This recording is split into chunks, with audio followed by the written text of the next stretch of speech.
I'm here with Tony Manfredonia, and we had you on a guest in Life on the Rock. You're a singer-songwriter, composer, and I just wanted to have a little bit longer conversation. I was really taken by what you were saying about your new, you call it an album? It'll be an album, yeah. I guess a concept album, but an album nonetheless, yeah. It's called Anchored. It's coming out. And tell us about your inspiration, what you hope to achieve with that. Sure. So Anchored is, at its core, an album about spiritual warfare within marriage. And it's a testimony of my own life, of a very difficult and also a very miraculous event in our life, where in 2021, we really had a major fallout in our marriage, and we're really at wit's end. But it was through the grace of God and through through prayer that we found healing. Mm-hmm. So even when we were at the bottom of the barrel in our relationship, we were still able to redeem the marriage by the grace of God, completely in His hands. And so my hopes for this is to inspire other couples out there who are going through a really tough time to say, please, don't call it quits, hang in there, right? And the purpose of, I've even had some friends and family ask me, well, why don't you just make music about the miracle and all the good stuff that happened afterwards? It's well, you kind of need to know the darker times to really understand the transformation. Right. And that's why I'm literally splitting it in half. The first half I'm kind of coining as the temptation, and the second half coining as the salvation. And kind of my hopes in putting this all together, is to have listeners understand that, okay, even if you're at rock bottom, God can still pull you out. It's not over yet. Right. And interesting part of your story is that you both, your wife and yourself, you came from devout homes. You were going to Sunday Mass and praying and things, and you met online. Was that a Catholic Actually, thing? No. We met online. It was actually through blogs. We had our own blogs, kind of talking about our own. We both had some, I suppose, mental illness, difficulties, depression, that sort of thing. And we were both kind of blogging our recovery journey, so to speak. This was back in 2013, 2014. And we just kind of had mutual connection through that. But we weren't really interacting. It wasn't until actually I just posted on my own blog. I forget what the article was about, but I posted an article someone had written. It was very Christian, a very Catholic perspective. I don't remember the topic, if I'm being honest. But I remember a lot of my following on the blog got up in arms. They were kind of coming at me hey, you're a bigot, you're this, you're that. But Maria, my wife, she messaged me. She said, hey, I just want to let you know I really respect your opinion. I really respect where you're coming from. I'm a Catholic. And so then we just kind of started talking, just direct messaging and, going to Facebook Messenger because it was faster. And then, let's FaceTime and just say hello. One thing led to another. And she was like, you should just come fly out sometime. I think she always says she was half joking, but I was like, sure, okay, why not? I might as well. So I flew out to Michigan. I was in Philadelphia at the time. Met her family, and I'll tell you, Father, it was immediately, I was like, this is it. I was like, this is just a Holy Spirit moment of just this is where I know I want to be. The environment was beautiful. Her family was beautiful. Everything was just kind of made sense because I was kind of ready to get out of the city anyway. I was like, I just don't want to be in the city anymore. Right. And so flying into northern Michigan with the Lake Michigan, and just gorgeous. I was like, whoa, this is overwhelming. And I knew, I know it sounds cliche, but it was really this, just everything fit together. The moral relationship, right? The faith-based relationship. Because she was homeschooled, right? She was homeschooled, yeah. She was homeschooled. I was not. I went to kind of private Catholic school and stuff. But it just made sense. I was like, there's no point in me even waiting for anyone else at this point. I was like, this all just kind of lines up. And I was still in college at the time. I was a junior in my undergrad. Right. And so then I met her, spent some time over there, kind of flew out a lot. And I guess there was one summer I stayed out there. I was staying with a family member to really just kind of get to know each other. We got engaged, and I finished up school, and we got married. It all happened very fast.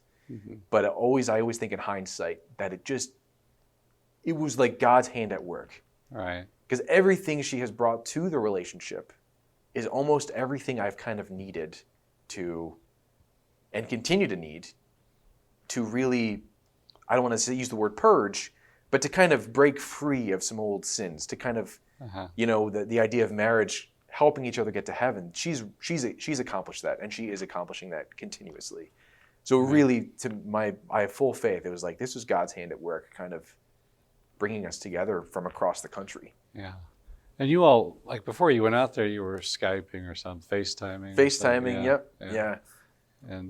But it was still that kind of that special moment when you went out there and met physically, so to speak, and could see each other and stuff. Yeah, I remember I saw her. I mean, because it's funny, when you're FaceTiming and Skyping, you're only seeing like your neck up, essentially. Sort of like, see, even seeing her walk around, I was like, whoa, like you have legs, you know? I remember like, we always both joke. It was like, it felt like we were just gonna faint because like not ready, to kind of just, wow, like you're an actual human being that exists, Yeah. I mean, it was just such an overwhelming, and that was in the Pellston Airport, very tiny regional airport in northern Michigan. And that's actually where I ended up proposing, was the Pellston Airport, because that was like the first time we met in face to face in person, that's a whole other story. But anyway, so I hold that airport close to my heart, because it's like that's where it all began in a way, Well, there is something. I just heard someone commenting on this, that they like to go to airports to see.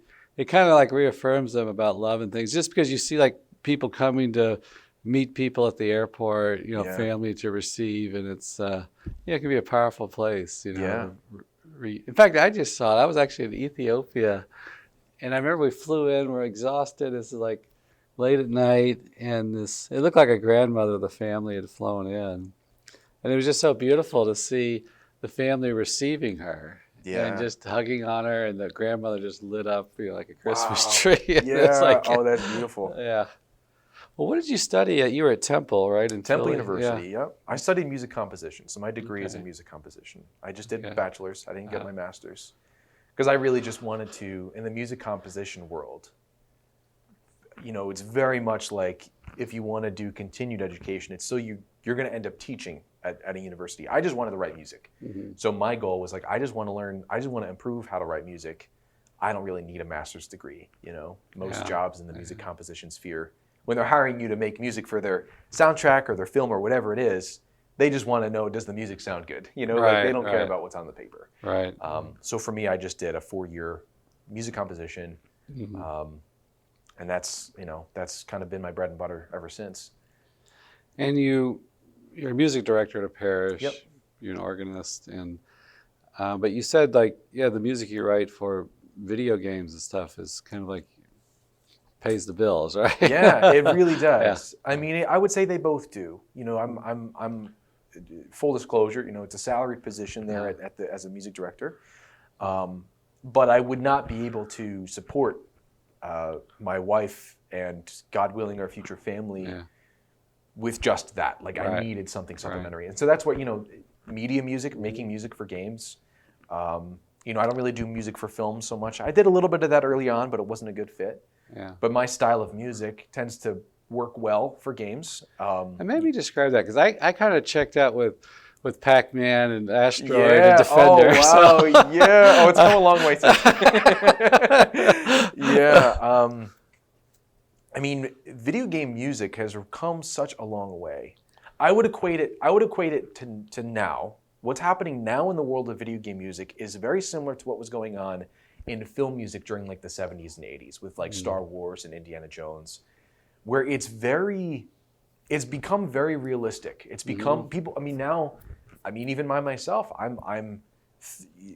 the developers are paying me to hire an orchestra to record music for their video game. Wow. So it's become quite a big industry, and it ranges. So I think that's where game soundtracks are a great industry for musicians of all types and all backgrounds, because there's a place if you make, electronic music. There's a game that will need that. If you make orchestral music like myself, there's a game for that. If you let's say you make metal music or you're like into hard rock, there are games that need that kind of music. So it's a great industry for musicians to. It's stable. I guess that's the word. It's stable. Once you get in the door, and it becomes more consistent, it's very stable. And for me, that's what's most important. And what kind of games, like for the orchestral music, would they? It ends. They end up being. It's kind of funny. Like and I didn't do this intentionally, but they're almost always like this medieval fantasy, kind of like high fantasy. Okay. And for me, like as a Catholic, Lord of the Rings, right? It feels like I'm kind of always scoring things that feel like Lord of the Rings, and that feels at home for me. Right. Because typically it falls in line with just kind of what engaged me, in my youth with like fiction and films and stuff. So it feels at home, right? I can kind of make almost Renaissance style orchestral music. That's almost practically what I'm doing with Gregorian chant sometimes, like at Mass. They kind of go hand in hand. So one feeds the other. You were a good student at Temple and growing up? Was I a good student? I would I would say so. Because to me, the guys that are really into music to that degree, they always seem like very bright guys to be able to conduct or to coordinate this big thing operation. I was a good student. I would say I got the job done. Not to say that I did the bare minimum, but I found the non-creative assignments difficult. Like I did the work, the memorization stuff, it all worked out. But my home was actually more so like doing like the musical theater with the drama club, and I'm such a creative that I found that the non-creative things could be very difficult for me. But I wasn't a bad student. I passed very well. And describe that, is there a typical personality for the creative person, and how do you operate, function, pitfalls, strengths, weaknesses? Oh man, wow! I could talk about this for days. Strengths are, it allows, I would say, as a creative, speaking specifically in my own experience, I can bring creativity to the table outside of work, right? So let's say there's a difficulty in the marriage, right? Or let's say there's a difficulty in our house. Being creative, I think humanity as a whole, we're all creative. It just kind of comes out in different ways. For me, it's mostly music. But for others, look at architects or look at plumbers. They have to be creative. They have to solve problems. Really, at the end of the day, that's what creativity is. It's solving problems. But I would say the pitfall is organization, right? Gosh, my dear choir, where I work as music director, they know, and we always joke about it. So I don't feel bad saying this. Like I shine when I sit down to play the music and I can make the music sound good, right? But when it comes to like coordinating, just logistical things, making sure everybody has the sheet music, right? just the logistical components. Yeah. That for me is always, it's where I have to be more mindful, because that doesn't come easily to me, right? I am just full force. Let me just sit down and make some music. But so that is, it's not impossible, but I feel like it's something that most creatives tend to need to work on. It's like, make sure you're keeping yourself organized, right? Like my day-to-day workflow when it comes to actually writing music for these projects, I have a very strict time of when I start and a strict time of when I end. Because if I don't have, especially the ending time, then I'm going to be thinking about it after work hours, so to speak. And I don't want to bring work to the dinner table. That's the last thing I want to do. So I have to be very clear and very strict with myself. This is when I begin, and this is most definitely, I don't go later than 6 p.m.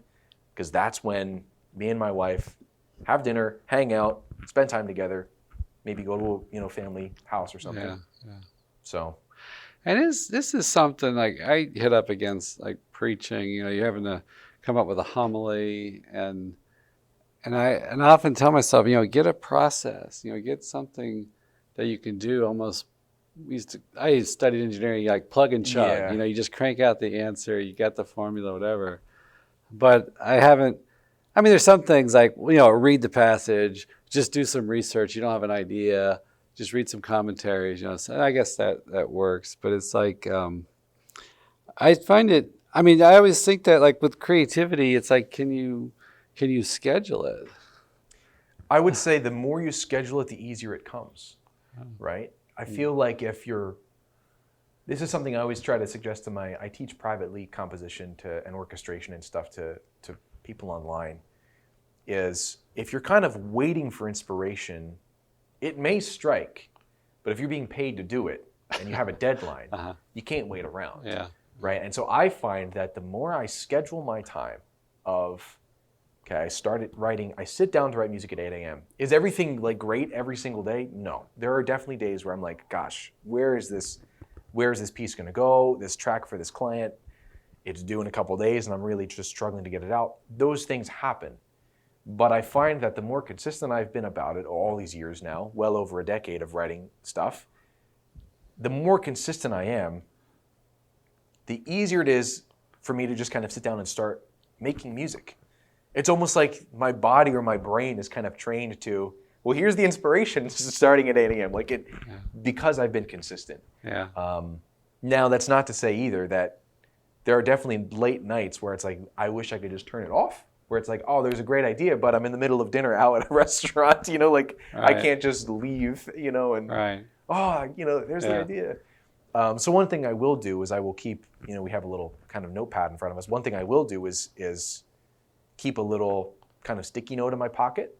If there's something that like, it's like, okay, I need to write this even conceptual idea down. Let me just write it down, put it back in my pocket and move on.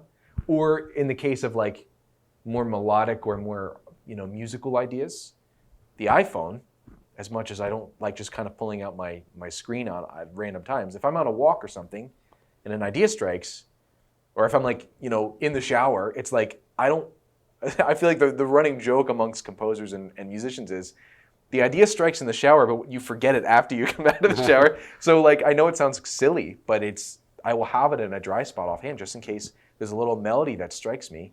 Open up the voice memo, press record, sing it. Okay, at least I put it down, so I'm not going to forget this. So it's like, okay, I'm going to have my little notepad or my phone on hand for when an idea strikes to kind of document it.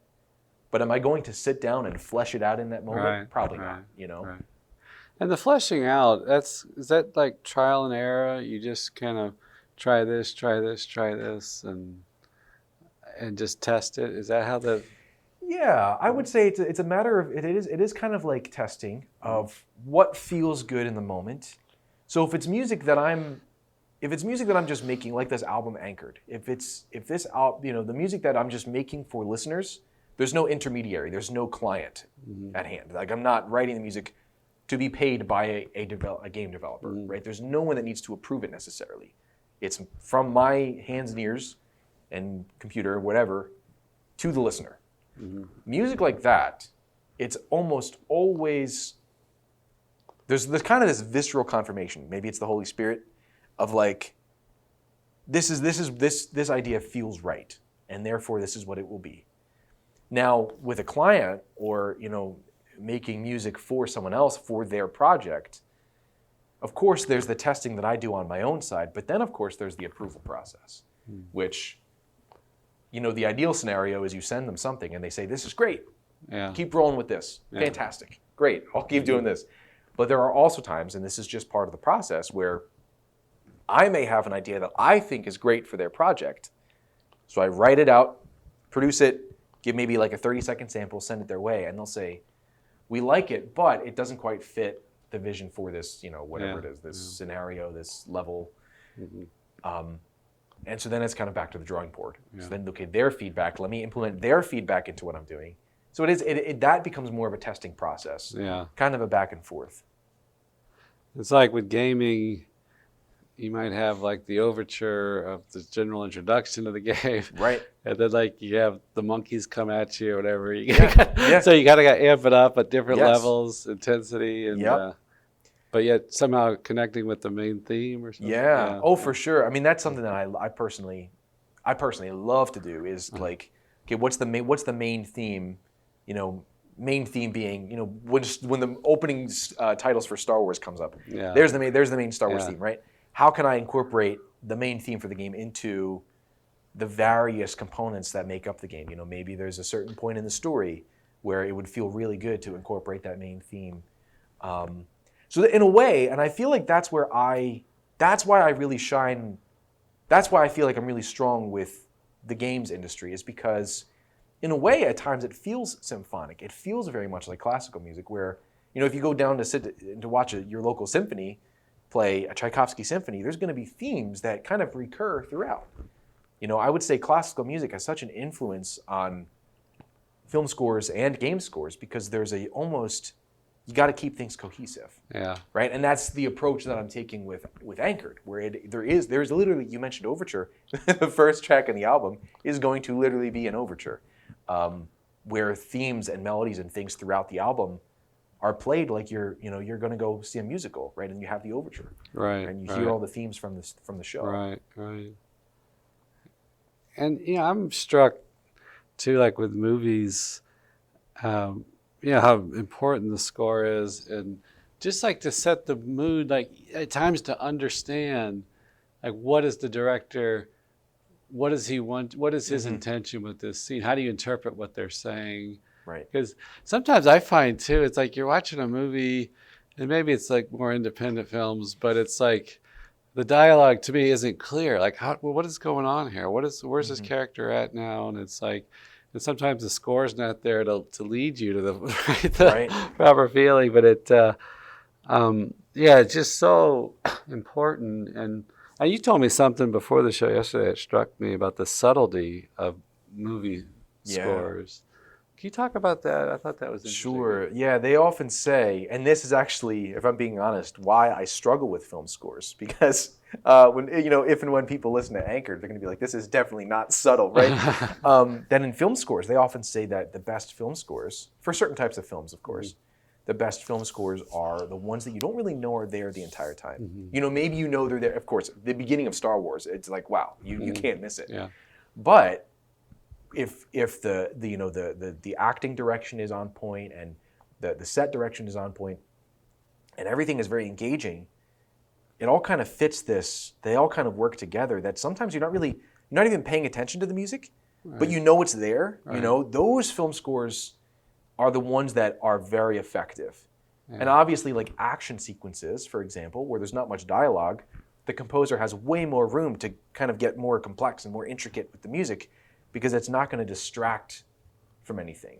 But when you have dialogue, right, when you have, let's say, two individuals interacting on screen, if the music is going to distract the listener, then they're kind of doing it wrong, right? You want to make sure that the music is fueling the film, not the other way around. You don't want the dialogue to fuel the music. Right. And that's why I personally struggle with film scores, and why maybe God hasn't called me to do more film scoring.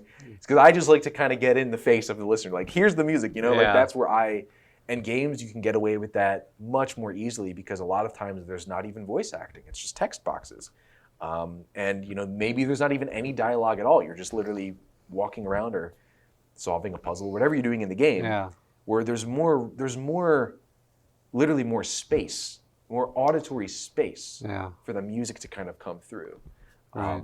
And that, for me, that's why even I make my own albums, because I just have a lot of ideas that I know film scores especially, like I just wouldn't be able to kind of get them all out. There'd be too much of a limitation for me. Yeah. I remember years ago I was listening to an interview with Barry Manilow, and your parents' musician of his generation, I guess you'd say. But he's a popular singer-songwriter, and he could really like get the emotion quickly, in the music he'd write. And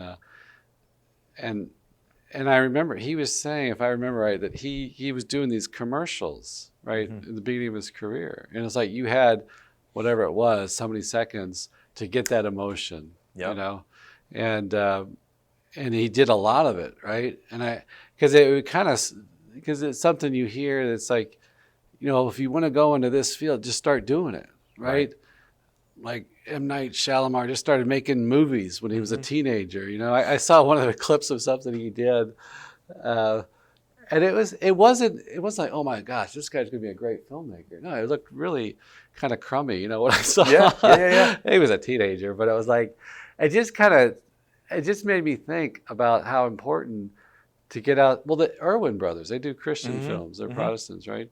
And as teenagers, I think they were filling in, doing camera work for sporting events, like for football games and stuff. They start doing it, and you start honing it, and maybe the inspiration comes later, after you work at it. And but at the same time, So I mean, just the importance of practice makes perfect, I guess. Yeah.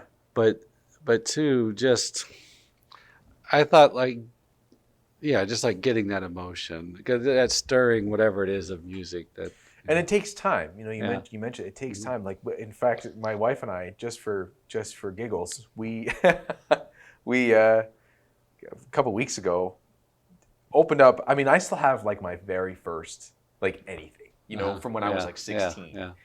And it's terrifying, because I look at those and like immediately I just I freeze up. I'm like, oh my goodness, like this is going to be the worst thing ever. And some of them really felt like the worst thing ever. Yeah. But what was important was the fact that I was doing it. It's extremely rare for someone to just be like a prodigy out of the gate. Right. It takes time. I mean, it really wasn't. I guess I started writing music. I was 16. I didn't think of even writing music as a thing. I was a late bloomer to that. I was kind of covering bands like Coldplay, Keane. I was covering like these alt rock bands, just me, a piano, and a microphone. But my friend at the time was like, "Hey, you should try. Have you thought about like trying to write your own song?" And I was like, "No, you're crazy. Like I would never do that, Yeah. But I gave it a shot. Fell in love with it. The song is very embarrassing to think about. It's very, very not good. But I fell in love with the process, and I feel like that being in love with the process of creating something is more important than really being in love with what you create. Because I feel like we're always growing. As you create stuff, you're always growing. Yeah. So it's almost like your expectations are always kind of higher than what you're able to do, at least in my experience. So it's like, by enjoying the process, that's why I make the music, right? Because the process is great. The process is so much fun, and it's thrilling to me.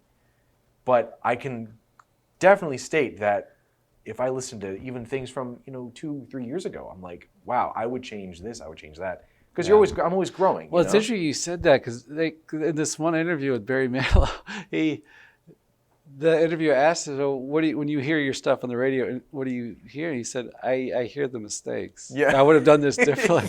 Like, this guy is super successful, and he's like, they call that the imposter syndrome is the word that's thrown around, where there's this almost always slight dissatisfaction, because again, you know what you really want to be able to do, and you're not quite there. Your experience level isn't quite there yet, and it's almost like you're constantly trying to play catch up.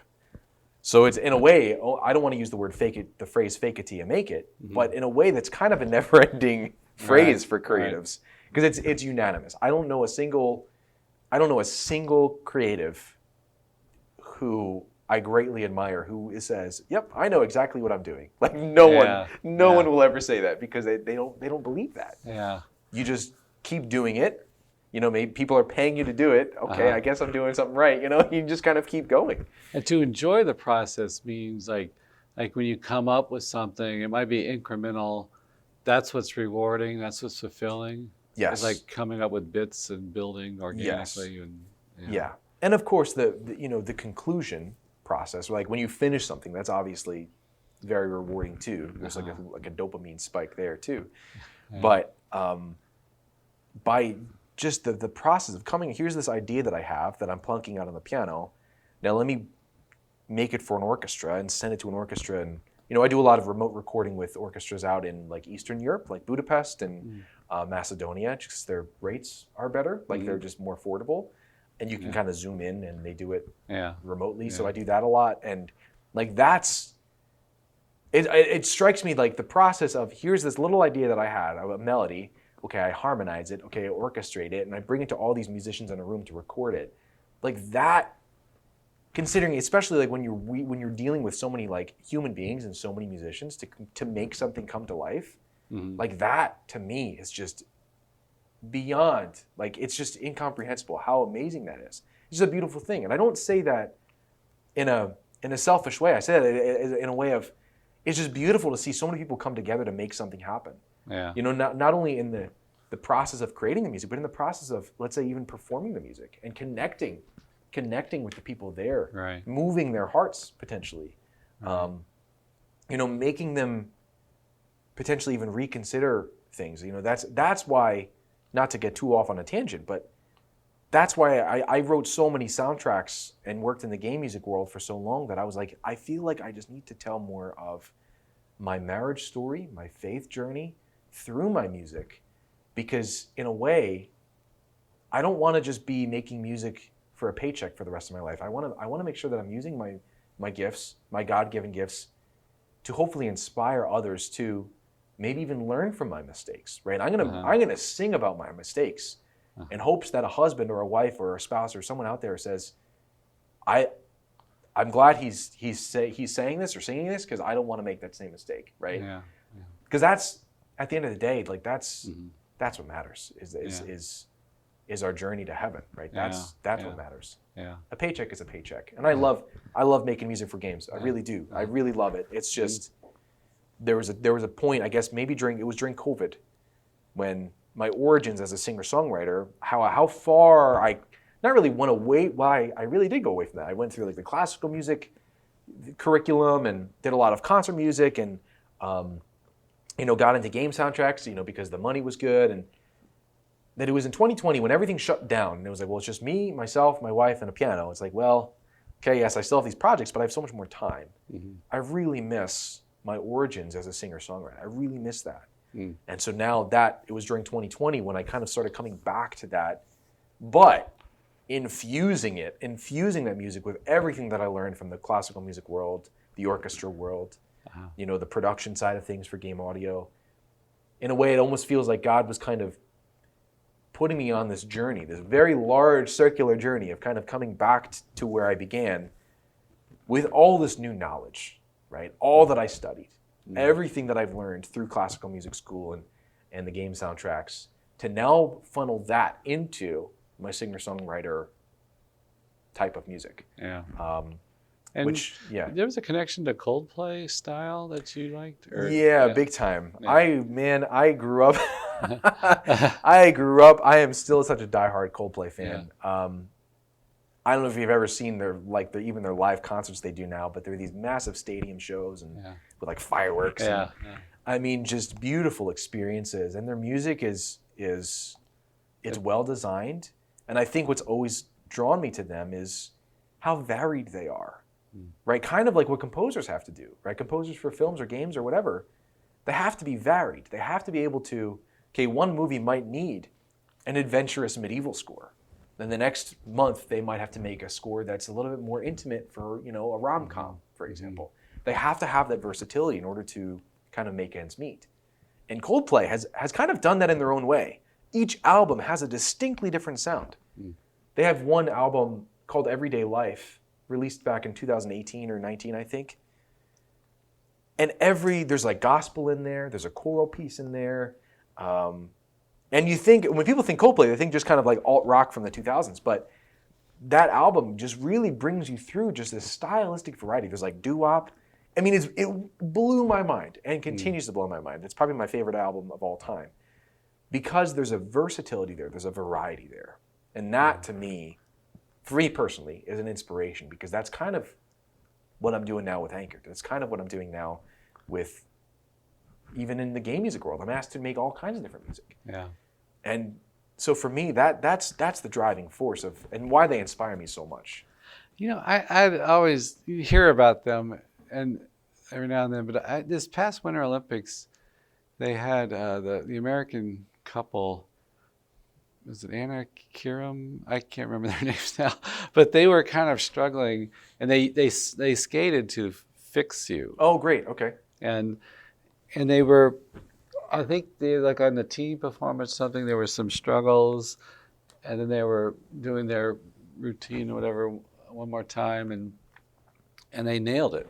Okay. You know, and it just timed with the music so well. This song, I think, was he had wrote it for his wife who was struggling with the loss of a family member or something, and he couldn't help her. He wanted to fix her, Right. you know, and but it was so powerful because it was like this great kind of, I don't know if the right word is triumphant music, but it just kind of built, and the energy of it kind of took off as they would nail these jumps, and you were just cheering, you know, for your Americans and everything. Yeah. And but there was something about, I mean, like some of that Coldplay's big hits to me had that really stirring quality. Yeah. Of that's just powerful and beautiful. 100%. Yeah. I completely agree. And it's, I mean, again, this is just kind of my diehard fan talking, so forgive me. But like, I would say some of their strongest songs, even beyond the hits, are the ones that no one really knows about. Like, and in fact,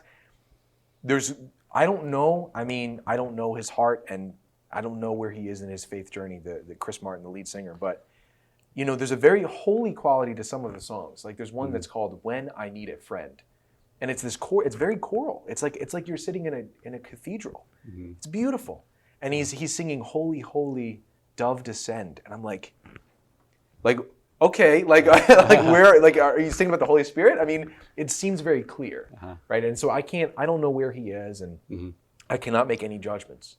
But there's a certain quality to so much of the music that they write that no one really knows about. That I'm like, man, this is almost a spiritual experience. You know, not all of their music, of course, not all of their music, but a lot of it. And that's always struck me. You know, that's always struck me.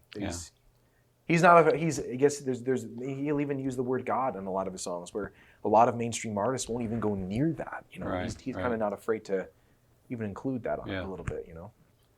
Now you write about like enjoying, or you talked about enjoying the process, but what also you hear about with artists, especially like writers, they talk about the pain and suffering, the agony of writing, rewriting, throwing stuff out. I remember hearing this one author, she wrote this whole novel. It was like a autobiography, and she wound up throwing the whole thing out. It was like hundreds of pages and just restarted. You know? Yeah. And she, but anyway, isn't that a big part of it too? Like yes. The stuff? Yeah. Yes. No questions asked. I'll tell you a short story. I guess it was 2018 roughly. I was writing a soundtrack. It was the soundtrack is out now. The game is out. It's called Charon's Crypt, Even Death May Die. Kind of about, you know, the Charon, but it's like kind of actually like an old school Game Boy. Anyway, I digress. But either way, the soundtrack is actually very much inspired by Bach. So there's a lot of like these canons and fugues, and so I had a lot of fun making that.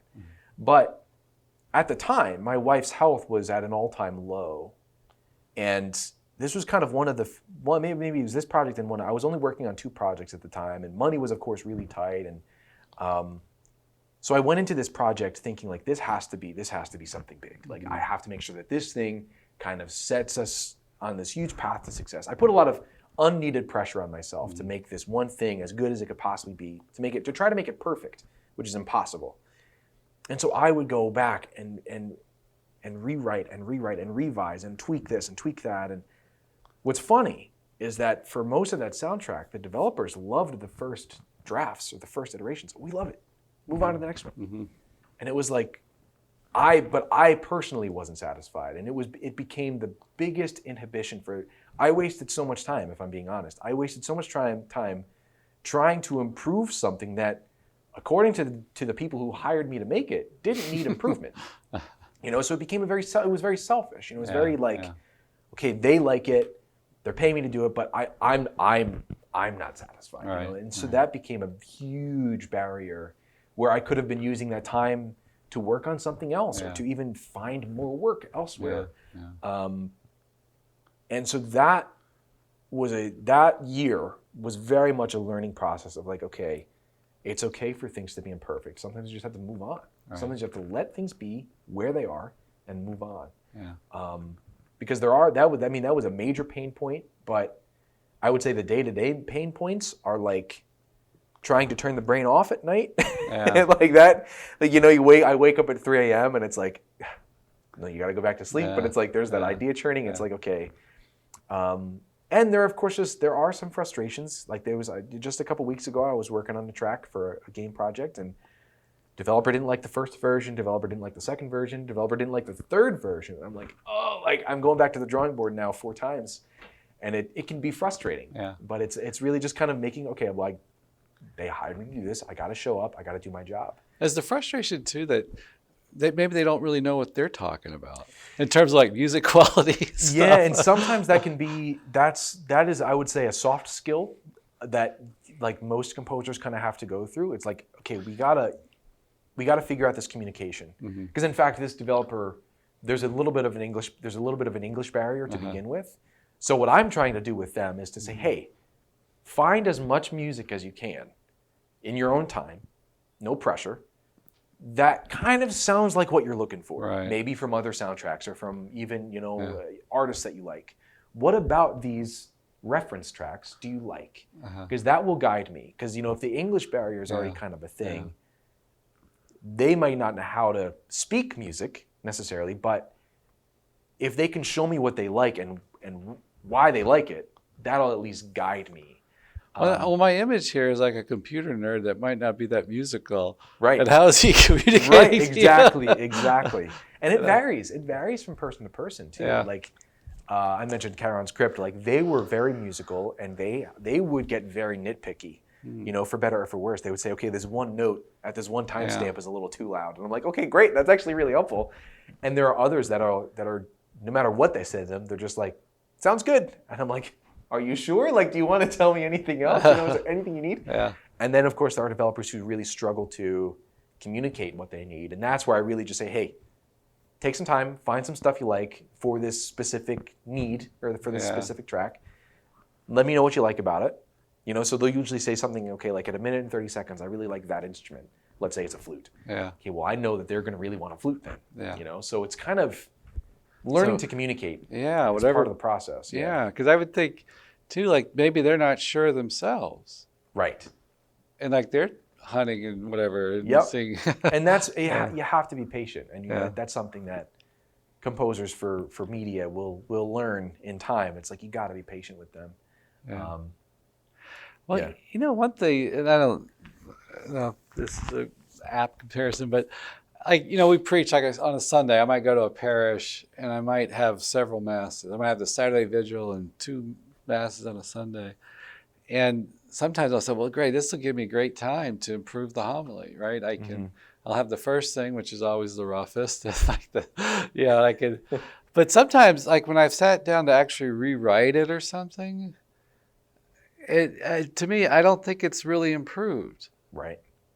There's like, sometimes I might do like a serious rewrite, and it was like, I said, what was all that about? I don't feel like it's any better. It's different. It's like, and that quality, to me, that's like fascinating to me. Like what makes a hit, or what makes like some movies, they just have heart. Yeah. And it's like a lot of the particular qualities of it aren't really that good, but there's just something that works there. There's some kind of chemistry. Right. Like in music too, it's like, it's fascinating to me, like with pop music is like, okay, you add this element, it makes it better, but then at some point it's bogging it down. How do you know what to take away, what to add, and that's a great observation and a great question, because sometimes you don't really know until people hear it. I think about, for example, just using a most recent example for me, I released the first single from Anchored, which is called Confession. Very kind of intimate. I would say very kind of early Coldplay in style, where it's basically just piano, guitar. And there's, of course, there's an orchestral big symphonic element to it that towards the end, it just kind of swells to this big orchestra thing. And for the most part, people really enjoyed it. But I was surprised when then I started teasing the second single, which is called Disruption, which is from an earlier part in the album, which is a little bit actually more heavy. There's a little bit more hard rock behind that. That people are like, whoa, like this is amazing. This is so cool. that both reactions were completely valid, but the one that I was actually anticipating a less reaction ended up getting a little bit more. So sometimes you may not know what the reaction will be until you send it off into the world. Yeah. Because I will always have my own little biases of, well, I know I want to remove this feels like it's bogging it down, so let me remove that. Like, I know I personally always have my little kind of tweaks I want to make. Yeah. But sometimes I'll even receive like, oh man, I wish you had just like left that guitar in a little bit longer. I wish you had left the brass in a little bit longer. And I was like, while I was making it, I was like, well, I don't want it to go that long, you know? So sometimes what resonates with people, it's so subjective, you know? Yeah. What resonates with one person is someone on the other side of the spectrum may not like it at all. Right, you know? right. Yeah, I've heard these they make comedies, this filmmaker and his team will do these popular comedies. Yeah. And I was surprised at his humility. I was listening to an interview with him, and he said it's absolutely, they get so much out of like whatever they call like the test audience. You know, they'll show this scene. They're not sure whether to put this scene in there, and they show it to a small audience and see if they laughed or what they. Right. And I was impressed by his humility, because it's like you can get so married to it, and and you know, it's like your child, right? Yeah. And you don't want to get rid of your child. But again, like in my world, like preaching, it's like, you know, I think Aristotle, when he talked about rhetoric, he said the first job of a speaker is to entertain. And I'm like, entertaining? We're like preaching the word of God, right? This is like serious stuff. But it's like, if it's not entertaining to some degree, how are you're not going to hold their attention? Right? Yep. And it's like you're trying to hold their attention to communicate the word of God. And that's where the point is, the power of it is. But, and to me, it's like a very practical question, particular to your audience. I mentioned I was in Ethiopia recently, and we were giving these classes to priests, and it's like they don't watch Western media. Right. And so like all our American humor is like it was shaped by media and all. So I was not connecting at all. I'd try to say something that would get me a laugh in the United States, and it's like they're looking at me like with dead eyes. It's like, and then it was such a struggle, and but yes, I guess with music the same way. Like, what does move people, stir people, or I guess you're trying to find that point too, right? Yeah, because the thing is, and this is something I had to swallow a long time ago, is that you're not going to appeal to everyone. It's impossible. Yeah. You know, even pop artists, they're popular because there's a large audience for them, but not everyone is going to like them. Right. You know, I think that's a common opinion, and it can be really tough. It can be really tough. And if I'm being honest, I don't mind saying this, you know, where I grapple with currently in my own journey as a creative is, okay, here I am. Here I've been established as Tony Manfredonia, the composer for games, for so many years. And now over the last few years, it's like, okay, well, here's Tony Manfredonia, the composer and singer-songwriter, also singing about some pretty heavy topics. Yeah. And so a lot of the people who've become, you know, listening to my soundtracks, okay, will they enjoy all of Anchored? Maybe some, because there's a lot of cinematic orchestra in there, which is not too far off from my game soundtracks. But, you know, dealing with spiritual components and faith components, are they going to listen to some of it and say, are some people going to, you know, or will some people say, okay, this is just too much? Like, what is Tony doing? But on the other side of the spectrum, the one that I'm hoping for is that some people will listen to it and say, wow, I never thought about that. You know, and so for me, that's kind of a mission of like, how can I sort of bring people closer to God through my music, whether that's for a soundtrack or whether that's me singing about my marriage and a miracle that happened to us. Yeah. You know, if I can get these listeners from both audiences, so to speak, to kind of meet in the middle, right? My goal is not for them really to think about me, right? My goal is to say, this is something that happened to me for the glory of God, right? This is something that is bringing me to God. Now, in turn, I want to bring you to God through this story that I'm singing about, you know? Right. So for me, the struggle, I would say, is always kind of, it's something that I currently grapple with. And, you know, I've had some people say, well, why don't you just like make a second, you know, persona or something? Like, I don't want to do that. Like, I just want to be myself. And I love all kinds of music. So I want that to sort of be my brand, if you want to think of it that way, where I compose for games and I sing about stuff. And so there's, of course, like the marketing component of like, okay, how can I bridge these audiences together? Yeah. So it's not an easy task. Like you said, sometimes you say Yeah. something and they kind of goes over their head. It's like, well, how can I continue to bridge this gap? And so that's kind of one of the missions I'm on right Yeah. now. And we're going to get to your spiritual message here in a second, but I Sure. wanted to ask you one more thing about, like, in your process, sometimes you see the image of, like, just the agonizing artist, and he cuts his ear off or whatever, and all this kind of stuff. And I can't imagine, like, Van Gogh having a process, but are there some things that you find, like, proper rest? You mentioned the schedule. Yeah. Like, this is my time to work. Yeah. And like nutrition, exercise. Exercise. There are a few things. Number one, sleep is critical, because I feel like when I don't, it doesn't matter what I eat or how much I exercise. If I don't sleep, if I don't sleep well, if I'm too stressed, if I have like stress keeping me awake, that next day of trying to create like like say I'm starting a new track for a game or something, it's so hard. Yeah. It becomes so difficult that in those moments I'm always like, if only I just like, took some extra time to pray and just kind of shut my mind off a little bit before bed. Yeah. Because without sleep, the creativity is very challenging. And of course, nutrition is a big one. So like when I first started making music, well over a decade now, I was eating basically anything and everything, but, and getting married and kind of always feeling a little sluggish and a little tired. Well, we learned that I have like a gluten intolerance and like dairy is like lactose intolerance. So ever since cutting out wheat and dairy, those two things alone, like, wow, I have way more energy now, and it works out well because my wife, Maria, also has those restrictions. So it match made in heaven, I guess. Yeah. But so nutrition plays a big part. And this is going to sound crazy, but forgive me.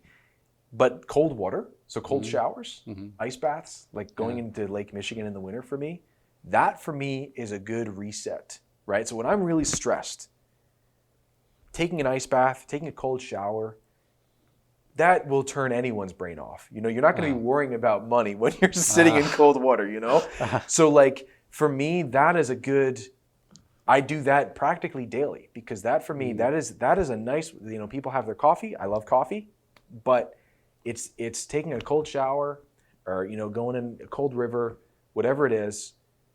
Cold water tends to just bring me back to equilibrium. It feels very prayerful to me.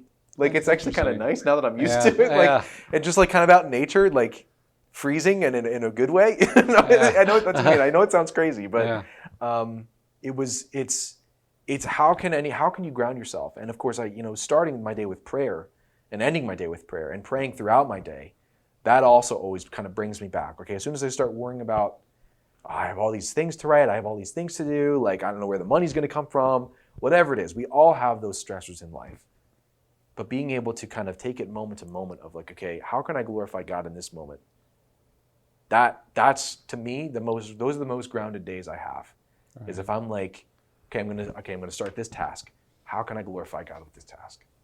Those to me are the most grounded days. So yeah. Put the focus on God, like seeking His will and His will. His will alone. Yeah. Even if it doesn't make sense, right? I would say even like this album that I'm making, it's like, okay, He's been calling me to make some music about this very difficult and simultaneously miraculous time in my life. It's going to feel very vulnerable. I'm basically going to be telling the world about like some really angry, bad mistakes that I made. And that's terrifying, but He wants me to do it. So I'm just going to do it, and pray for the best. Yeah. And so let's talk about that. You mentioned your new album, Anchored, and it's about your spiritual journey. And on one level, I see like two devout Catholics getting married. You guys are so far ahead of the game, compared to like a secular people that have no relationship with God. You're trying to, it seems like it's so hard to make a marriage work. Right. Christianity teaches us humility, kindness, forgiveness. Just incredibly. A great way to start a marriage. Right. If you're humble, if you're kind, forgiving, and then just have God's plan for your marriage. And but like children were a question for you all, and you all had you personally had a real miracle kind of conversion, right? And Yeah. you're thinking about that. So the idea of children, there's a few things I want to speak about with this. Is I guess let me start with the one that won't take as much time. Is I feel like it's a common thing to see from the outside. We've got beautiful Catholic or Christian couple doing these things together, going to Mass. From the outside, it looks all well and good. But what I find so interesting is after sharing a bit about this story that I'll be sharing in a moment, I've had couples come up to me and say, I've just been so afraid to tell anyone. I've been so afraid to tell anyone about the struggles that happen within our house. Like thank you for sharing your testimony because it really resonated. Mm-hmm. And so I feel like there's and I don't know, I don't want to use the word stigma. I don't want to use anything of that nature. But part of me wonders, ever since kind of starting to talk about this album and this story, this journey, is like, are people afraid to share that they actually might be really struggling in their marriage, even though they're Catholic? Do they feel like they have to put on this image? Right. So that's one thing. And the second thing, with children, there was always an apprehension. And that's where I use the term spiritual warfare to describe this album, because I feel like that's where Satan was really just trying to come in, and drive us apart. He knew my fear, he knew I was anxious about having kids. And I feel like little by little, especially as my wife's health wasn't so great, we weren't talking about having kids much. We were always just trying to kind of figure out, okay, how can we get your health better? That when the conversation about children, once her health started kind of improving to a point where it's like, okay, children actually might be a reality at this point, right? It's been 5 years since we've been married. We haven't talked about it all that much because you've just been kind of sick and we've been trying to really just do what we can to get you better. Let's talk about this. And it was like this just deeply rooted fear. Like, I don't know if I want to give up my life for these kids. I don't know if I want to give up my career and make different changes in my career and stop pursuing the fame and stop pursuing, the kind of the name and lights part of being a composer or a musician. Those are the things that I thought would make me happy. Let me just put it that way. Fame, fortune, the kind of name and lights music career, those are the things that I irrationally thought, were the things that would make me happy. And that's when it was during the time, I guess it was like the summer of 2021, right around 4th of July, where things were at their worst. But it really just felt like Satan was at my throat. Like, just you don't need this. Mm-hmm. You don't need kids. Throw this marriage away and just do your thing, because she's a burden to you. The kids will be a burden to you. I mean, it became, frankly, very irrational. It was like I was in this state of oppression, it felt like almost. And there was one night where it just, I was at like rock bottom, where it's like, do I even want to live anymore? Do I even want to continue? This all just feels too much for me. I don't even want to do this anymore. I'm out. Mm-hmm. I want to check out. And my poor wife, God bless her, she hung in there the entire time.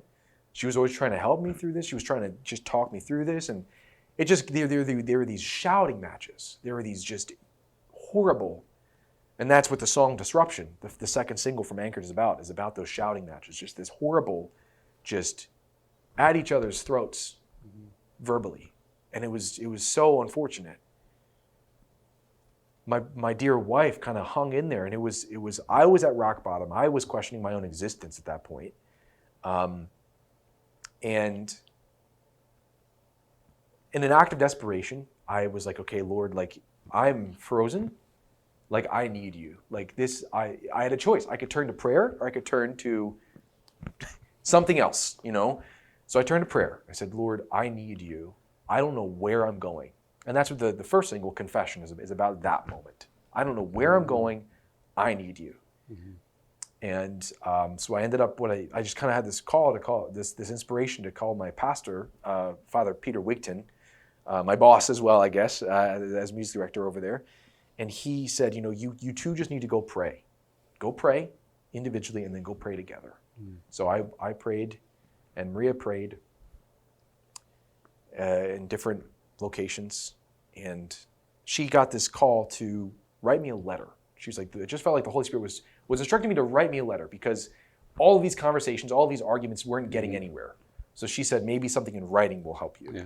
So she wrote me this very firm and very loving, very merciful, Yeah. very firm, and I deserved it, very firm letter that said, you know, she says, I put up my white flag. I love you. I want everything. I want this to continue. I want our marriage to be a thing. You are not in your right mind. She was very firm. I mean, very, very strict and very firm with me, but it was very loving, very merciful. And when I read that, it was like, okay, all right, let's pause and let's start building from here. Let's restart. So we went and got prayed over with the prayer team there at St. Mary's in Charlevoix, where I work, and our parish, with Father Peter and the prayer team. In an adoration chapel, right? Yeah, well, it was not in an adoration chapel, but in the complex. Yeah, it was in the sanctuary. Yeah. And so Jesus was there with us. Oh, it was before the tabernacle. Yeah, it was right in front of the tabernacle, Okay. basically. Okay. Yeah. And we said, okay, we need to pray for discernment. And I guess one point to the story that I don't really put anywhere because it's such a minor detail, but in this podcast I will. We showed up a little late. They were the prayer team. They were kind of singing hymns and they were kind of just praising God, Warming up. Let's use that. And they started singing "God We Praise You," which normally is one of my favorite hymns, and it still is. It's one of my favorite. You know, "God We Praise You, God We Bless You." Right. Yeah, it's a great hymn. And in that moment, I was sitting there with Maria that I started feeling this. It was terrifying, but it was like this hatred. I felt so mad. Mm-hmm. I wanted to get up and leave. That's when I knew. I was like, this is Satan's game right now. This is Satan. He's trying to get in here and stop what is about to happen, you know? We started getting prayed over, and we said, Father, please, you know, and everyone here, please pray with us for discernment. Discernment for what this marriage, what we need, what is the future of this marriage, that kind of thing. Show us just pray for us. And they started praying together, and I tell you, like, you know, and maybe it's a guy thing, I don't know, but normally, like, when I'm crying about something, there's like this certain resistance where I'm like, okay, kind of like this, I'm crying, but I'm suppressing it at the same time. This was like this unrestricted, tears just kind of started coming out, as if like someone was just pouring water, or like a water, there was zero restriction. Was your wife crying at that point? She wasn't. She was just there with me. She had her hand on me. Yeah. You know, I think throughout all of this, she, you know, by the grace of God, she was at no fault. She was doing all the right things. Mm-hmm. She stuck it out, and she was such a trooper with all of this. I think it was really me that needed the healing more than anything. Yeah. And the tears started coming, and then after a little bit, Father Peter, he asked me, you know, is there anything you're sensing? Is there anything that's kind of coming to mind? Mm-hmm. Just kind of, I'm surrendering everything to God at this point. I'm like, God, like, this is all you. And kind of in my mind's eye, you know, eyes were closed, there was just this, like a picture book of children, like just seeing kids like running around, and like an image of like Maria, like just giving birth. There was just this idea of children and this idea of yearning for that I was like, just overwhelmed. I was like, oh, like you've shown me children, God. Mm. Like this is clearly what you want for me. And it wasn't, then there was a little bit of fear. Like there was like this, okay, I see the kids in my mind. Then I feel terrified. But then suddenly I felt like this just strength, kind of like this courage, this bravery. And ever since then, it hasn't changed. The fear has been obliterated. I'm excited to have kids. Mm. I can't wait to have kids, God willing, whenever that happens. There's a readiness, there's a yearning for it, there's a joy for it. So I think at the end of the day, the miracle that happened was not so much like, okay, here, I'm going to grant you children, but rather, I'm going to change your heart to be open to it. That was the missing piece. That was the missing component. And Interestingly enough, that's one of the vows, right? It was almost like I was kind of renewing that vow in that moment. Maybe initially when I first made that vow, I don't know, it was so long ago, maybe I wasn't fully there. Maybe there was something missing there. To be open to life. To be completely open to life, and now I am. And that's the thing, like there was a visceral inside my body, my mind, even like interacting with nieces and nephews. I was always kind of like, I don't really know how to do this. And now it's like when I see my nieces and nephews, I'm like, oh, like this is great. I'm excited to be with them. Right. There was this visceral change. And so this is the message that I want to tell through this album, this story. It's literally telling this story chronologically through music, is to inspire couples to turn to God, please. Because we were this close, despite our Catholic faith, despite everything, we were this close to having me walk out that door, never to come back, to do all the processes of just nixing it all, throwing it all away for nothing. Yeah. And that's why I think spiritual warfare is real. I have full belief. I mean, that's only one of many examples we now see in the world that, especially in hindsight, thinking about when the conversation of children started coming up, that's when Satan was like, nope, I want to break these two apart. Right. I don't think Satan, I mean, obviously Satan doesn't want families. Yeah. That's the domestic church. He wants nothing to do with that. Yeah. And I've seen some writers talk about too, like, a couple gets married, there's this honeymoon period, and then when you start experiencing each other's faults and realize they're not changing quick enough or maybe at all. But like if they start having children, it's got a wonderful way to help get them through that. Yeah. Because one, you're focused on the kids, I guess, but it kind of cements you together, and you have that big motivation to stay together for kids, right? And maybe you grow in your love for each other as you go along. But I remember years ago interviewing a young adults leader from the DC area, and DC has the highest concentration of young adults, right, in the country. So it should be like this ripe market for marriage and everything. Right.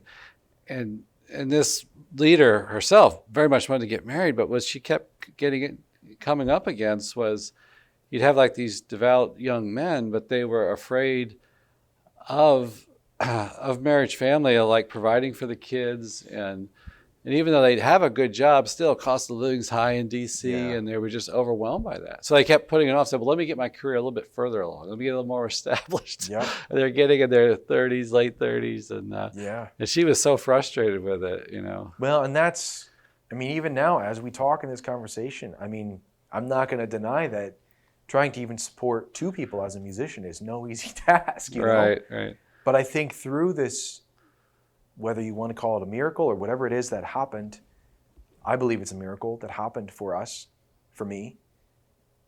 I feel like through that, it taught me the true idea of just surrender, the power of just surrendering to God. Yeah. Okay, you may be in debt, you may have whatever it is that's going on, but if you really believe God's going to take care of it, and you really put it in His lap, He will take care of it. And I feel like that's, for me, that's where also the courage comes from, right? I mentioned courage and bravery. It's like, okay, I know nothing is going to be easy. None of this is going to be easy. God willing, we have kids. It's not going to be easy. Yeah. But I know, I trust He will take care of it. Mm-hmm. Whatever I can't see before me, whatever is beyond my understanding, whatever is ahead of me, the path that I'm on that I don't see right now, whatever that is, so long as I'm giving my life to Him, I can trust that He will bring me along the right path. Yeah. And that's why it just breaks my heart to hear stories like that, because I was in that same spot of, well, I don't know about kids, or I don't know about this, I don't know about that. This fear is never from God, right? Anxiety is never from God, ever. So to not be afraid, right? I know that's easier said than done, much easier said than done, but trust in God. I want to help other couples out there to kind of like, hey, look, like things are going to be okay. Just surrender to God. You had a line and you said in the show, and I can't remember exactly now. It's something like when we turn to God, that basically it helps everything or everything gets better kind of thing. Yeah. That, keep our focus on God. That it was simple. It's a basic truth. It was said in a little bit different way that struck me. Yeah, I forget what I said specifically, but by choosing to do everything, I guess that maybe it was something along these lines of just by choosing to do everything for God, I can feel at peace, knowing that even when, she's my wife, bless her heart, everyone listening, please pray for her. She's still got some health struggles. Despite that, despite the financial difficulties that we've endured, despite all of it, there's so much joy because I know God's going to take care of it. Yeah. It may not look like what I Right. wanted or Right. thought it was going to be, but I think there was that, I originally was on this path of this very worldly path. Okay, well, my life now looks very different. You wanted like a piano-shaped pool in the backyard? Yeah, oh yeah, just the ridiculous, just so I wanted more, just more publicity, more this, more that, whatever. And even if it's it's like- not extravagant or even if it's reasonable, sometimes we can get into fear about that. I'm just Right. not going to have what I need. Right. Even if Right. it's not exorbitant or something. Right, even if it's even Yeah. if it's not luxurious, sometimes Yeah. it's even just it becomes an obsession of, well, I want to control the situation and I want to do this. Yeah. But I think it's through just a complete, like, what is the will of God? Like, despite everything, I have so much joy for whatever's happening, whatever's going to happen. I can be joyful knowing that this is the path God laid out for me, and I'm just going to accept it, and I'm going to do it. And that to me brings joy because it's like, well, I don't really have to worry anymore. Yeah. We're human, so there's I'm going to worry about something. Yeah. Like I'm not immune to that, but We could skip the drama. I guess the real drama of life is having God in our life. right. We think we need maybe the exciting and the new or this to be happy. But in some ways, I think, I don't know, with Christianity, I think, in the ordinary, in the routine, in the daily, in the vocation you have in life, you experience God. And that's really what we're craving. Right. Not running from here to there, you want this experience, that experience, Right. Yeah. And that's something that, especially like I pray for my peers sometimes because, especially in the game music world or just the music industry as a whole, people are chasing these dopamine experiences, right? They live off of the thrill. And okay, it's exciting, but will it ever make you happy? Yeah. I was at a point where, okay, like I just wanted the next performance or I wanted the next project or the next thing. And I wanted the next release. Like I'm living for the releases of these soundtracks or whatever it is. And yes, okay, great. The day of release is exciting, but then you wake up the next day and especially in our day and age, people forget about it. They're already on to the next thing, Yeah. And it became very depressing. Yeah. Feeling, this is not what I thought it was going to be, know? But there was this resistance to like, keep going, there was like this, we'll keep doing that rather than just like, okay, we have this beautiful wife, this beautiful, family-in-law and beautiful location, a beautiful job, you have all the work, you're literally only doing music and you're supporting your wife and family. Like that's, at the end of the day, like that's all I really need to be grateful for. Right. I get to wake up and make music and spend time with my wife and again, God willing, our future family. That's all I need, right? I'm using my gifts for the glory of God. Uh-huh. Have a beautiful vocation. God willing, we have kids. Okay. Great. Would be amazing. It's everything I need is right there. Yeah. I don't need the extravagance. I will never need the extravagance. One of our priests quotes Mother Angelica, and I don't remember the exact quote, but I think she said that was like one of the most common lessons that God was teaching her to trust more. And I remember her saying this on the live show. She said her fear was that one day God would say, this is what we could have done, or these are the souls you could help save if you had trusted more. Right. Mother Angelica is a person of great trust, Yeah. with the finances, with EWTN, just making the monthly payroll. But even she felt that kind of drive to trust more. And I certainly see that in my own life. I feel like God's always telling me that, just would you trust me? Would you trust me? And not get into the fear and the worry. And right. But I heard, I love this line. I heard it's like on Focus on the Family or something. It was a Protestant person saying this. And they said, they say, what do believers and non-believers have in common? Hmm. And they say they both don't trust Jesus. Oh. we believe all Yeah. this stuff about God, but am I really going to surrender? Am I really going Right. to turn my life over to Him? Right. And that's where, 100%, I completely agree, because it's not easy. I mean, even as I say this, okay, yeah, I can say this with full confidence, but sometimes in the difficult moments where it's like, okay, your car breaks and you got to go get that repaired, and it's a huge bill, and in those moments where it's like, where's the money going to come from? Then it can be very easy, because we're human. It'd be very easy to just spiral down this path of, well, now I need to control it. I need to do all these things to, rather say, okay, God, what do you want me to do about this?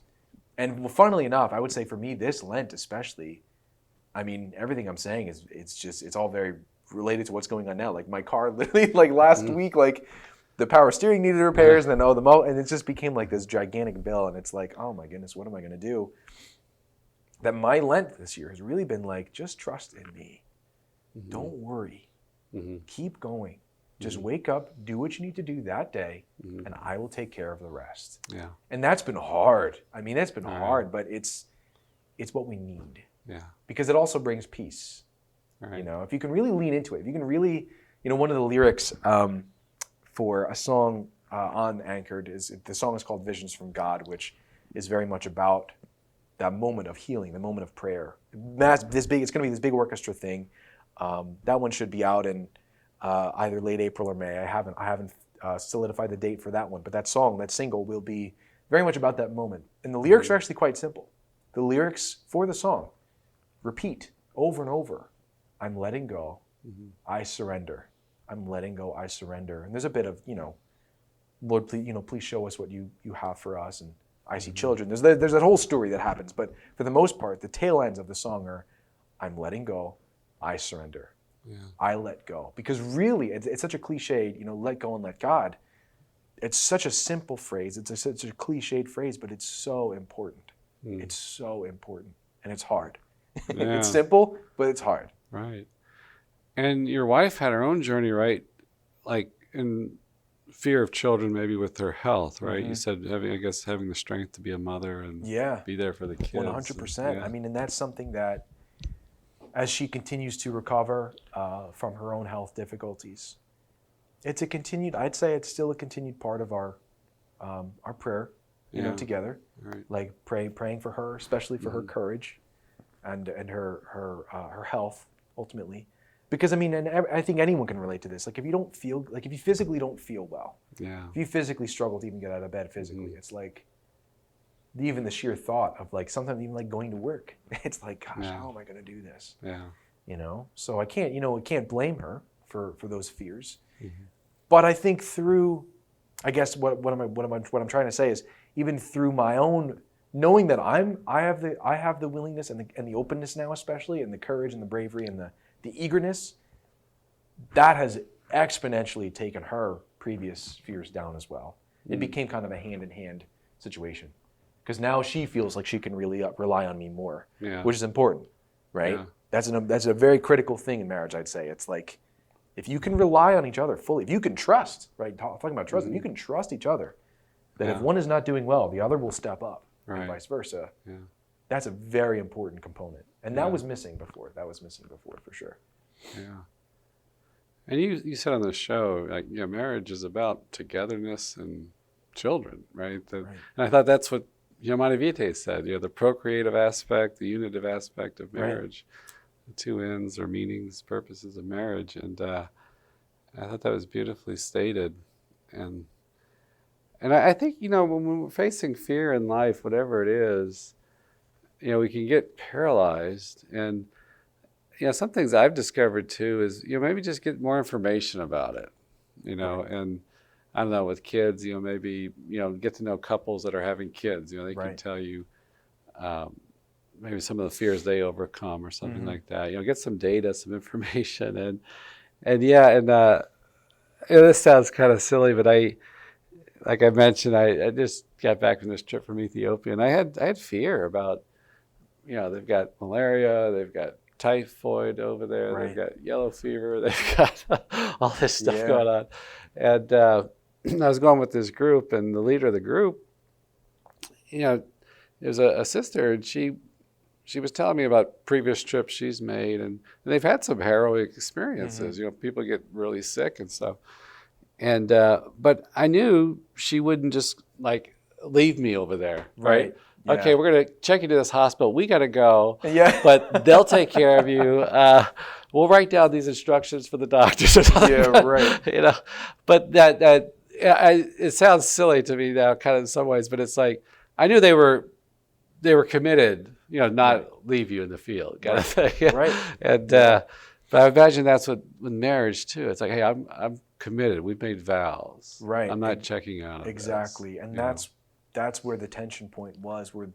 And frankly, again, for anyone listening who is married or is considering marriage, if I could turn back the clock, if I could do things over, and obviously we can't. So I live, I learn, and I share my experiences to help others. But would be to not even have the word divorce, to not even have the word splitting up, even come into the conversation. Mm-hmm. Let that be something that is kind of an unquestionable, irrevocable promise that isn't even an option. Right? Because it was even talking about that, talking about walking out the door, talking about, well, did we even make the right choice with this marriage? Did we do the right thing? If you married yourself, if you got married under, the vows and before God, that's not even a question, right? That has to be a foundational part of I would say, the marriage. Like, that's what I mean. If I could turn back the clock, that's what we both, my wife Maria and I, we both say that. Like, if we could just turn back the clock, that's the one thing that probably would have solved all of this is if we just didn't even bring that up as an option, right? If we didn't even let the arguments get to that point of, well, this isn't like, did we even make the right choice? Did we even do the right thing? Yeah. That shouldn't even be part of the equation. Yeah. And I think that the full commitment, kind of saying like, I am in this for life, no matter what. Mm-hmm. If that is really and truly and wholly there, it will prevent things from escalating as bad as it did for us. Yeah. I see that theme in a lot of things too. That just like staying in the present moment. And again, in Ethiopia, that a lot of people there like subsistence farming, and they have to live in the present moment. They don't seem to be that big into reflection and questioning and stuff. It's like, but when you accept that kind of, I don't know, there's a freedom and a joy and a peace. I think we went to this parish in the rural countryside, and I was struck by they didn't have cars, they didn't have running water, they didn't have electricity, and it's like, but they had this peace and joy, and I even had trouble, like I tried to do a podcast and things and interview people, and just to get them then to reflect or kind of give me the big picture. I was trying to understand the culture, and I just couldn't quite get there. And I some of it maybe was language barrier problems, but probably most of it. But at the same time, I just thought, as Americans, we're constantly reflecting on ourselves. We're constantly, taking our pulse to see, how am I doing today? How am I feeling today? In some way, it's so kind of self-focused, and like we can live a comfortable life in many ways, and it seems like it has a way of taking us out in the present moment, like where we find God, where we're rooted, where our feet are at, know. And no, I agree, and I believe, that's why you see a lot of, like you said, a lot of like cultures who don't have the comforts of America tend to be happier. You would think, right? It would be the opposite. Right. It's very It's a very powerful lesson to be learned.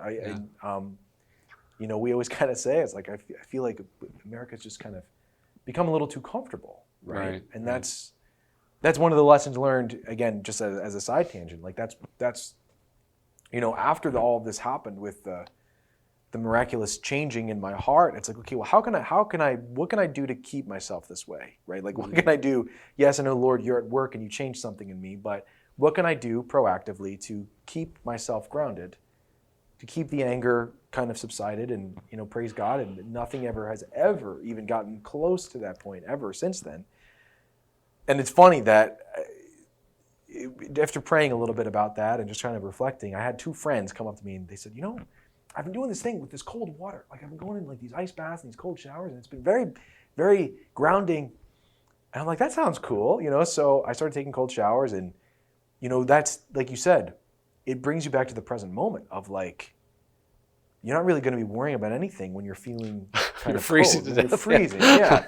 Right? And it's all very controlled. Like if anyone's listening, don't go, there's a process to it. So do your research, right? There's plenty of YouTube videos on this. I don't recommend everyone just jumping in cold water immediately, but there's a very grounding element. There's a very much like you learn to find comfort in discomfort. That's probably the best way to describe it. It's an uncomfortable situation.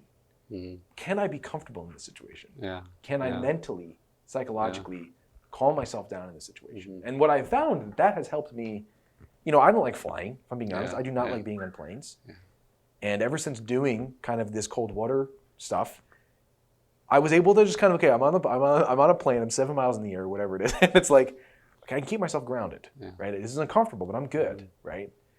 So it's all, and I think for me, with the biggest draw for me was it's a very natural thing. It's just I'm literally just putting myself in a bathing suit in the middle of winter in Lake Michigan, right? Maybe to some it'd be unnatural, but it's just God's creation, right? It's God's creation. Yeah. And so for me, I think that the idea of comfort and discomfort is just America's society is we have a lot of comforts. Yeah. And it makes me wonder, now I don't know for sure, but it does make me wonder, okay, we see so much chaos spiritually, psychologically happening in our country, that I often wonder if it's related. You look at these other countries that don't have the comforts, and they're happy. They, everything kind of makes sense to them. Yeah. They're just going about their day. They're very present. They're not really making... That's a good way to put it. Everything makes sense to them. It's like we're always trying to make sense of what's going on. They wake up and they have to feed their family. And they have to survive. And they're happy about it. Yeah. I mean, it's like, I think the call to do penance, right? The Christian is called to do penance, right? Repent and believe in the gospel. The kingdom of heaven is at hand, and every Friday that the church instructs people to do some form of penance and like dying to ourselves and just not this endless seeking of comfort or just getting the right thing off of Amazon that I need to make my life better or something. Right. And it's like, because I could just be like this endless search of, we get obsessed with if I just had this thing or this thing, and maybe I just need to live a little simpler and die to my own needs and wants a little bit, Yeah. There's one of Bishop Fulton Sheen's talks, he mentions, he quotes basically scripture, if anyone has a mind to come my way, take up your cross and follow me, right? This idea of cross. Right. And I think it was actually in one of his marriage talks. Yeah. He mentions that, of marriage being a cross. Mm-hmm. And, maybe it's more of a cross than for others. Maybe it's less of a cross for some. Right. But I feel like marriage is a big cross sometimes, because it requires, real love requires sacrifice. It requires there have been times, even since this change of heart over, the past couple of years, where still, it's like, well, my mind wants to do one thing, but my wife needs this thing. And it's like, well, just got to, just got to do that. Yeah. You just got to do it and make that sacrifice and do that. Yeah. And that's, and I am not being holier than thou, because I'm sure she feels the exact same way with me. She probably wants to do something, but Tony needs this, Yeah. So it's, the idea of a cross, huge in marriage. And I feel like, the saints would say that, maybe it was Mother Teresa or Saint Therese. I forget which one. I think there was a story where she fell in like a mud pit or something. Teresa of Avila. Teresa of Avila, that's what it was. Okay, Teresa of Avila. And she looked up and said, If this is the way you treat your friends, I'm not surprised you have so little friends. And it's powerful though, because I feel like the more we, there's the phrase of he won't give you a cross you can't carry. Yeah. So naturally, the holier you try to become, the bigger the cross you might end up getting, right? Yeah, Because you have more strength to carry it. Right. Right. And to me, that, I know it sounds crazy to maybe these people, but like I smile when I think about it. It's like, great, bring it on. Like, let me carry that cross, you know? Yeah. So it's exciting, I think. Yeah. Yeah. The drama of life. Well, thank you so much, Tony, for talking with us. It's been a great discussion, and thank you for your witness. Thank you for having me, Father. I appreciate it.